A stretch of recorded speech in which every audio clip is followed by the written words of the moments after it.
नमस्कार, आप देख रहे हैं SKP live news. Bharatiya Janata party कार्यालय पर राज्यसभा सांसद डॉक्टर कविता पाटीदार ने मध्य प्रदेश सरकार के द्वारा वर्ष 2026-27 बजट पर पत्रकार वार्ता को किया संबोधित। उन्होंने कहा कि जनजाति समुदाय की नई पीढ़ी की संपूर्ण शैक्षणिक विकास के लिए संकल्पित भाजपा सरकार केवल आय व्यय का विवरण नहीं बल्कि आत्मनिर्भर और विकसित मध्य प्रदेश के निर्माण का सशक्त रोड मैप है।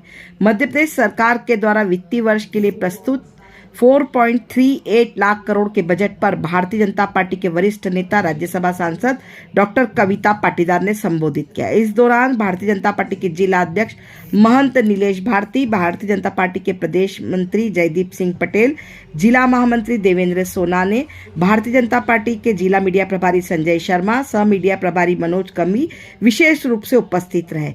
राज्यसभा सांसद ने कहा कि ये बजट ज्ञान 2 मॉडल पर आधारित एक दूरदर्शी दस्तावेज है जो गरीब, युवा, अन्नदाता, नारी शक्ति के समय उत्थान और के साथ साथ अधोसंरचना औद्योगिक विकास की नई गति प्रदान करेगा।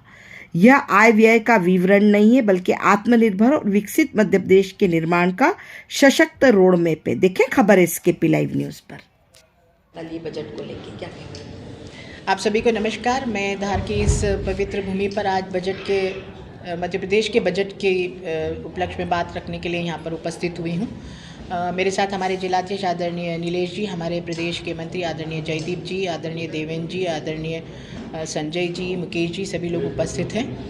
और मुझे बताते हुए बहुत खुशी है कि केंद्र में जिस प्रकार से 2047 तक हम विकसित भारत का संकल्प लेकर हमने बजट बनाया है, उसी तारतम्य में मध्य प्रदेश का भी ये बजट है जो हमारे 4 स्तंभ को परिपूर्ण करता है। अगर हम 4 स्तंभों की बात करते हैं, गरीब, युवा, महिला और हमारे किसान, उसके साथ हमने 2 आई इंफ्रास्ट्रक्चर इंडस्ट्री को भी हमने जोड़ा है।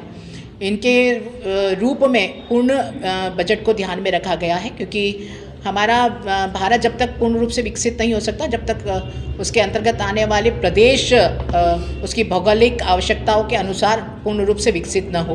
तो मध्य प्रदेश का ये बजट अपने आप में बहुत ही सुव्यवस्थित और जनकल्याणकारी बजट है। उसमें अगर हम पंडित दीनदयाल जी की बात करते हैं जिन्होंने हमें अंत्योदय दिया था, ये बजट उस अंत्योदय को ही धरातल पर चरितार्थ करने का एक उत्कृष्ट उदाहरण है। मुझे बहुत खुशी है कि केंद्रीय बजट के साथ ही जो केंद्रीय बजट हमारी जो वित्त मंत्री ने रखा, लगातार 9 बार रखकर एक महिला सशक्तिकरण का एक उदाहरण उन्होंने प्रस्तुत किया। मध्य प्रदेश में हमारे उप मुख्यमंत्री वित्त मंत्री आदरणीय जगदीश देवड़ा जी ने इस बजट को प्रस्तुत किया जो पूर्ण रूप से बहुत सुव्यवस्थित है। और इस बजट के माध्यम से हम मध्य प्रदेश के विकास को बहुत तेज़ी से गति देंगे। उसमें मध्य प्रदेश के प्रत्येक क्षेत्र को ध्यान में रखा गया है, मध्य प्रदेश के प्रत्येक वर्ग को ध्यान में रखा गया है।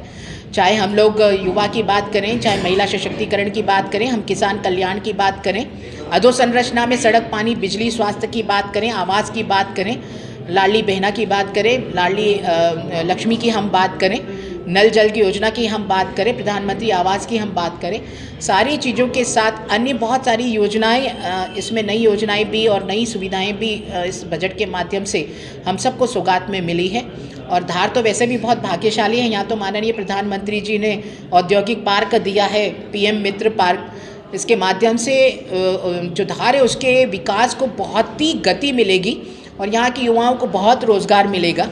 यह जनजातीय क्षेत्र हैं, जनजातीय क्षेत्र के युवाओं की शिक्षा से लेकर उसे आत्मनिर्भर बनाने तक के भी बहुत सारा बजट इस मध्य प्रदेश के बजट में दिया गया है।